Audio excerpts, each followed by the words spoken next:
అధ్యక్షులు, కౌన్సిలర్లు, బీఆర్ఎస్ ఉద్యమకారులకు, మా సంగారెడ్డి జర్నలిస్టులందరికీ పేరు పేరున నమస్కారం తెలియజేస్తా ఉన్నాను. కొద్దిగా జర్నలిస్ట్ అక్కడ కుర్చీలు అడ్జస్ట్ చేయండి పాపం.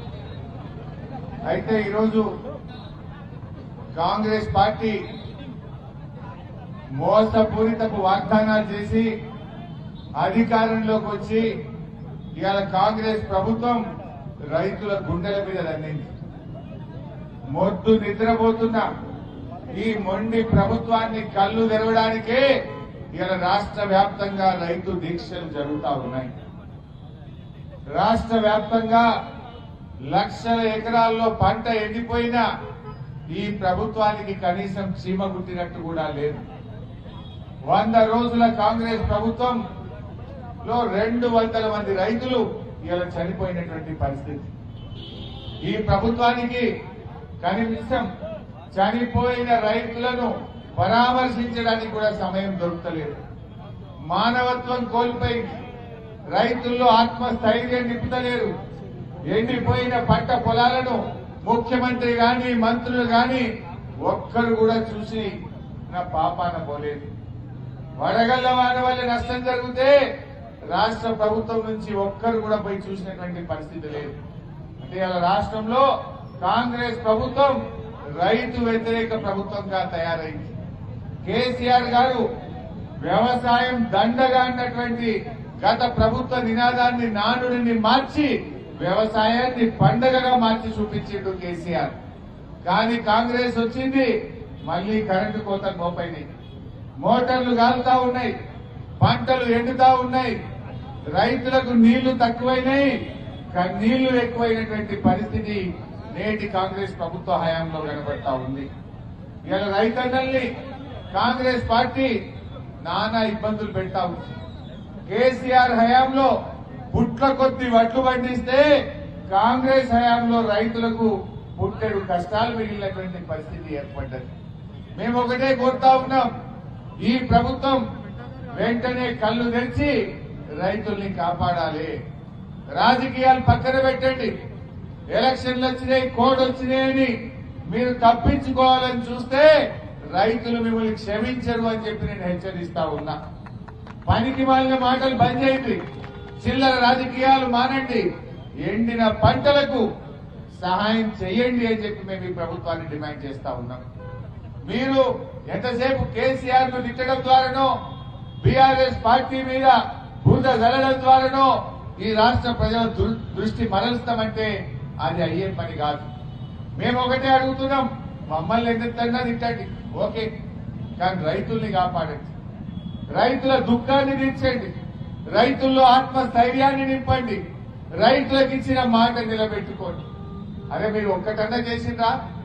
100 రోజుల్లో 6 గ్యారెంటీలు అమలు చేస్తామన్నారు, 13 హామీలు అమలు చేస్తామన్నారు.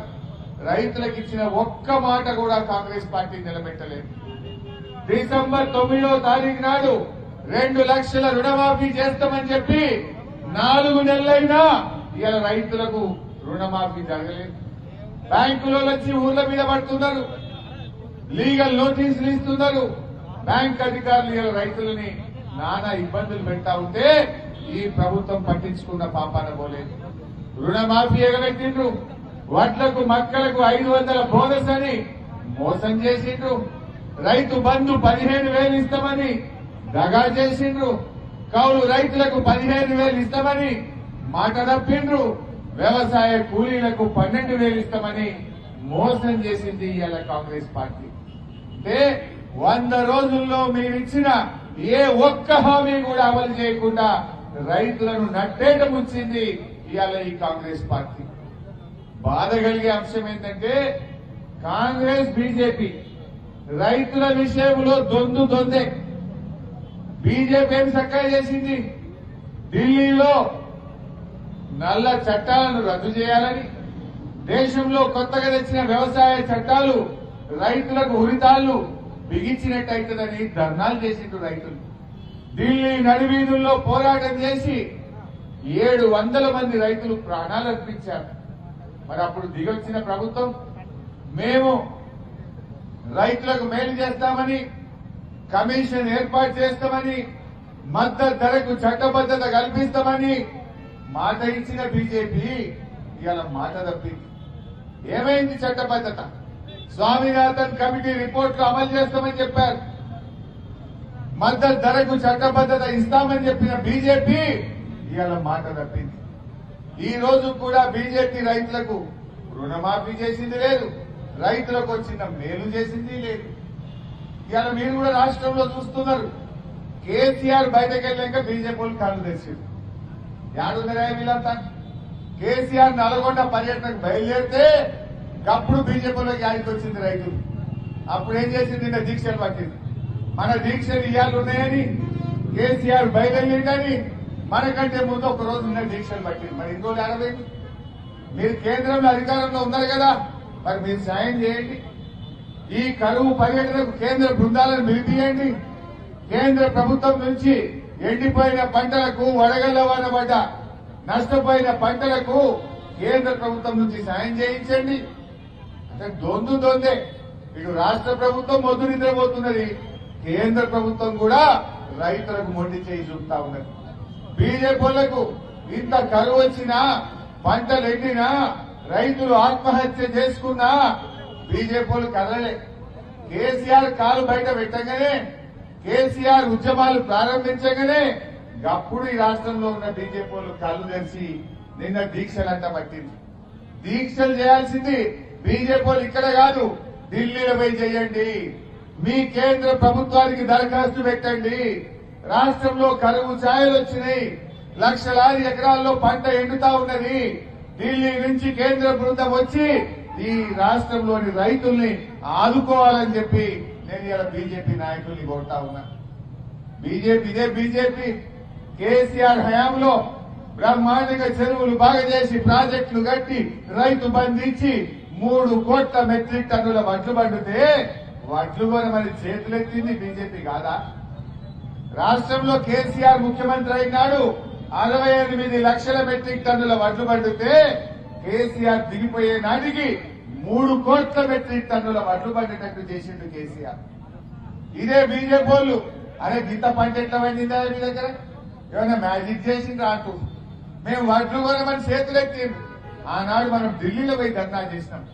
పండిన పంట కొనండి, పంజాబ్ లో పండిన గింజలు, పండిన వడ్లు ఒక్క గింజ లేకుండా పంజాబ్ లో కొంటరెట్లా, మా తెలంగాణ వడ్లు కొనరెట్లా అని ఢిల్లీలో పోయి కేసీఆర్ తో సహా మనందరం ధర్నా చేసినాం. ఆ రోజు ఏం మాట్లాడింది ఇదే బీజేపీ? మీ రైతులకు, మీ తెలంగాణ ప్రజలకు నూకల్ బుక్కు నేర్పింది అన్నారు బీజేపీ. నూకల్ బుక్కుమన్న బీజేపీకి ఈ పార్లమెంట్ ఎన్నికల్లో నూకలు చెల్లే విధంగా తెలంగాణ రైతులు తీర్పు చెప్పబోతా ఉన్నారు. నూకల్ బుక్కుమని మమ్మల్ని అవమానించిన బీజేపీకి ఈ తెలంగాణ రైతుల ఓట్లు అడిగే హక్కు ఎక్కడి? ఏం చేసింది బీజేపీ? మాకేమైనా జాతీయ ప్రాజెక్ట్ ఇచ్చిందా? పోలవరంకి ఇచ్చారు, మా ప్రాణహిత చెవెళ్లకు ఎందుకు ఇయ్యరు? మా కాళేశ్వరంకి ఎందుకు ఇయ్యరు? మా పాలమూరుకి ఎందుకు ఇయ్యరు? తెలంగాణకు జాతీయ ప్రాజెక్టు ఇయ్యరు. తెలంగాణలో పండిన వడ్లు కొనరు. రైతులకు బోరు బాయిల కాడ మీటర్లు పెట్టలేదని తెలంగాణకి ఇచ్చే 35,000 కోట్ల రూపాయలు ఆపుతారు. ఇంకా ఈ బీజేపీ ఈ రోజు రైతుల మీద మొసలు కన్నీరు గార్చే ప్రయత్నం చేస్తా ఉంది. ఏం హక్కున్నది? మీరెందుకు సాయం చేయరు? ఇలా ప్రకృతి వైపరీత్యాల నిధి నుంచి తక్షణమే ఎకరానికి 25,000 రూపాయలు సాయం చేసి తెలంగాణ రైతుల్ని కాపాడాలని చెప్పి ఇలా బీఆర్ఎస్ పార్టీ డిమాండ్ చేస్తా ఉంది. కాంగ్రెస్ నాయకులారా, వడ్లకు మక్కలకు 500 బోనస్ ఇవ్వకుండా మీరు ఈ పార్లమెంట్ ఎన్నికల్లో ఏ ముఖం పెట్టుకొని మళ్లీ గ్రామాల్లోకి వస్తారు? చెప్పలేదా మీరు? మీ మేనిఫెస్టోలో రాసిచ్చారు, బాండ్ పేపర్లు పంచారు. ఇది రాహుల్ గాంధీ మాట అన్నారు, మాట తప్పమన్నారు. 100 రోజులు నిండినా వడ్లకు బోనస్ లేదు, రుణమాఫీ లేదు, రైతు బంధు లేదు. ఇది కాంగ్రెస్ కు తప్పకుండా ఈ ఎన్నికల్లో ప్రజలు గుణపాఠం చెప్తారు. అందువల్ల మేము ఒకటే కోరుతున్నాం, కాంగ్రెస్ నాయకులారా, ఊకే చిల్లర మాటలు, బోగస్ మాటలు బంద్ పెట్టండి. వడ్లకు మక్కలకు బోనస్ ఇవ్వండి.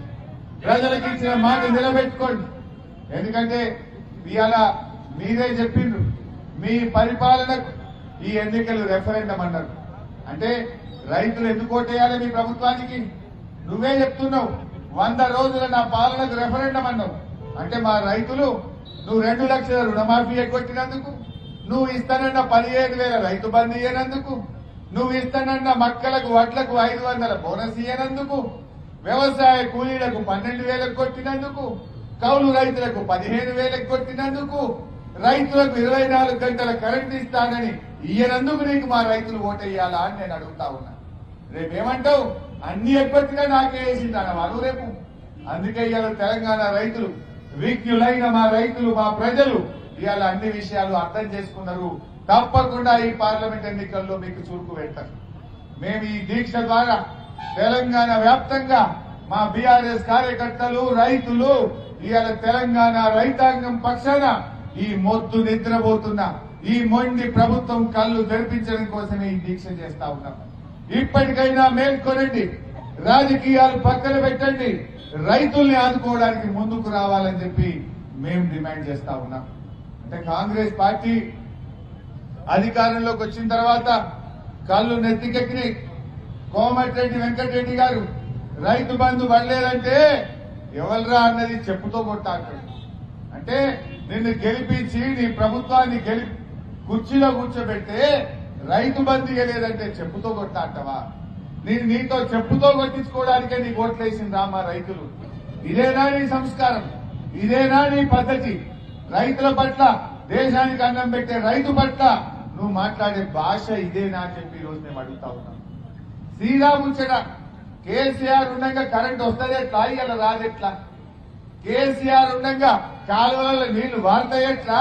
కాంగ్రెస్ వాళ్ళు రాగానే పారేయట్లా? అంటే ఇవాళ ఏదో కాలు పెట్టిన యాళ్ళ అంటారు. కాంగ్రెస్ వాళ్ళు వచ్చిండ్రు, ఈ రాష్ట్రంలో కరువు వచ్చింది. ఇవాళ రైతుల పరిస్థితి ఆగమాగమైతున్నటువంటి పరిస్థితి ఇవాళ రాష్ట్రంలో మనం చూస్తా ఉన్నాం. కేసీఆర్ హయాంలో పంటలు పండుడు తప్ప ఎండుడు తెలియదు. కేసీఆర్ గారి హయాంలో పంటలు పండుడు తప్ప ఎండుడు తెలియదు. కాంగ్రెస్ వాళ్ళు వచ్చిండ్రు, పంటలు ఎండుడు మోపైంది. చివరికి రైతులు తమ సొంత పంట పొలాలను ఇలా నిప్పు పెట్టే పరిస్థితి వచ్చిందంటే ఇది కాంగ్రెస్ యొక్క దుర్మార్గపు పాలన వల్ల. అరే ఇంత జరిగినా ఒక్క మంత్రి గాని, ముఖ్యమంత్రి గారు గాని ఎండిపోయిన పొలాలు చూడడానికి రాదు, చనిపోయిన రైతు కుటుంబాల్ని ఆదర్శించడానికి కదలరు. అంటే మీరు ఇక మేము గద్దెనెక్కిన రైతులతో మాకేం పని అనుకుంటున్నారా? తప్పకుండా మీకు ఈ పార్లమెంట్ ఎన్నికల్లో తగిన మూల్యం చెల్లించుకోక తప్పదు. ప్రజలు గుణపాఠం చెప్తారు. ఇంకేందో కొత్త మేనిఫెస్టో పెట్టారంటే ఇవాళ రాహుల్ గాంధీ గారు ఏం పెట్టారు? పోయినసారి రాహుల్ గాంధీ గారు మీరే కదా మేనిఫెస్టో విడుదల చేసింది, మీరే కదా ఇవి అమలు చేస్తామని మాట ఇచ్చింది. మరి ఇచ్చిన మాటనే మీరు నిలబెట్టుకోలేదు. మాట తప్పిన మీరు మళ్లీ ఈ రోజు మేనిఫెస్టో పెట్టే నైతికత మీకు ఎక్కడిది అని చెప్పి కూడా నేను అడుగుతా ఉన్నా. అందువల్ల రైతు సోదరులారా ఈ రోజు ధైర్యంగా ఉండండి. ఎవరు ఆత్మహత్యలు చేసుకోవద్దు.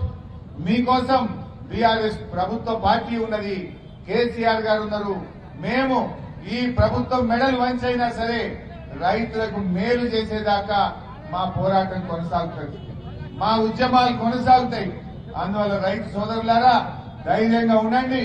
మీకు న్యాయం జరిగేదాకా కూడా బీఆర్ఎస్ పార్టీ మీ వెన్నంటి ఉంటది, మిమ్మల్ని కాపాడుకుంటది. ఎవరు అధైర్యపడొద్దని, ఆత్మహత్యలు చేసుకోవద్దని ఇవాళ రైతు సోదరులందరినీ కూడా మేము విజ్ఞప్తి చేస్తా ఉన్నాం. జై తెలంగాణ. బయట దీక్ష కొనసాగుతుంది, ఎవరు లేవద్దు. మా మండల పార్టీ అధ్యక్షులు, సీనియర్ నాయకులు అందరూ మాట్లాడతారు. జహీరాబాద్ లో కూడా దీక్ష ఉంది కనుక నేను జహీరాబాద్ పోతాను. దయచేసి అందరూ ఈ దీక్షను ఒక